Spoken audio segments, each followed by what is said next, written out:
Aidez-moi à sauver tous les hommes. Mes enfants, vous qu'un désir d'amour et de vie parfaite a réuni ici, en cette octave de Pentecôte, soyez bénis. Je suis Jésus de miséricorde, présent ici avec ma très douce mère, reine des apôtres et mère de l'Église. Comme sur les apôtres réunis au Cénacle, je vous donne mon Saint-Esprit, et je vous invite, aujourd'hui plus que jamais, à être des apôtres du bien au milieu du monde. Un urgent besoin doit vous stimuler à accomplir les œuvres que chacun de mes disciples, précisément comme tel, a le devoir d'accomplir. La nécessité du moment doit vous stimuler, car le déferlement du mal exige que les bons l'endiguent par tous les moyens que l'Esprit Saint met à leur disposition. Oh, ne vous laissez pas dominer par les méchants et les insensés. Ne voyez-vous pas de quels sacrifices ils sont capables pour accomplir le mal? Que de souffrances ils supportent à condition d'atteindre leur but, et que de ruses et de soins ils déploient dans leurs œuvres exécrables. Et pourquoi donc ne sauriez-vous pas, vous, rivaliser dans le bien avec ce que font les méchants dans le mal?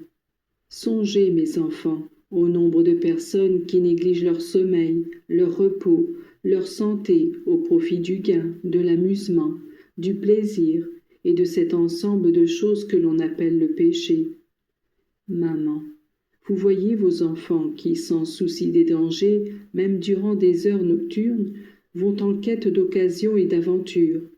Et pourquoi ne sauriez-vous pas vous-même sacrifier quelques heures pour vous entretenir avec votre Dieu et réparer et suppléer à ce que ne font pas vos enfants? Rappelez-vous, mes bien-aimés, que chacun de vous peut réparer pour beaucoup, faire de soi-même un otage, grâce auquel d'autres que le démon enchaîne dans le mal peuvent être libérés. Votre prière est un des moyens les plus efficaces dans l'apostolat, car par elle, vous faites intervenir Dieu dans vos œuvres. Toutefois, ajoutez-y quelques sacrifices. Ils seront comme un lien d'or avec lequel vous unirez vos oraisons. Mettez les sacrifices qui vous coûtent le plus. Renoncez à vous défendre quand vous vous sentez insulté. Renoncez aux satisfactions de l'amour-propre et de la mise en valeur de vos mérites. Unissez ces simples choses à mes sacrifices, à mon sacrifice par excellence qui, consommé sur la croix, se renouvelle continuellement sur les autels, dans le sacrifice de la messe. Oh, la messe, mes enfants, c'est au paradis que vous comprendrez sa valeur. Comme je voudrais prier les jeunes et ceux qui sont libres d'obligations familiales graves, de bien vouloir participer chaque jour, même au prix de sacrifices, à la célébration des divins mystères. Vous vous plaignez bien souvent de ne pas recevoir de grâces extraordinaires, mais si vous vouliez demander ces grâces par ma voix, par mon sang, par mes mérites et en mon nom, qui pourrait vous les refuser? Essayez donc, et vous verrez comme les choses changeront.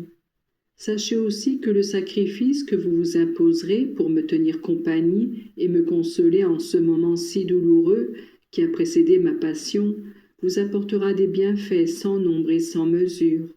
Ce sera le souvenir de cette heure passée avec moi qui vous réconfortera dans votre agonie, alors que non pas un ange, mais ma maman et moi-même, nous serons à vos côtés pour vous réconforter et vous défendre du malin.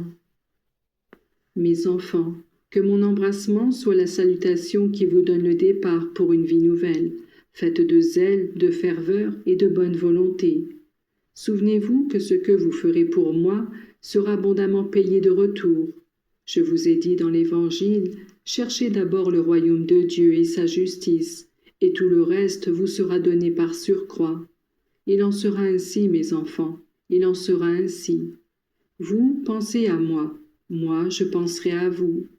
Je vous bénis, et je vous aide, j'ai vraiment pitié de vous, et je désire étendre ma pitié à tous les hommes. Soyez vous-même le prolongement de mes bras. Aidez-moi à sauver tous les hommes de la terre. Ma miséricorde infinie ne demande pas autre chose.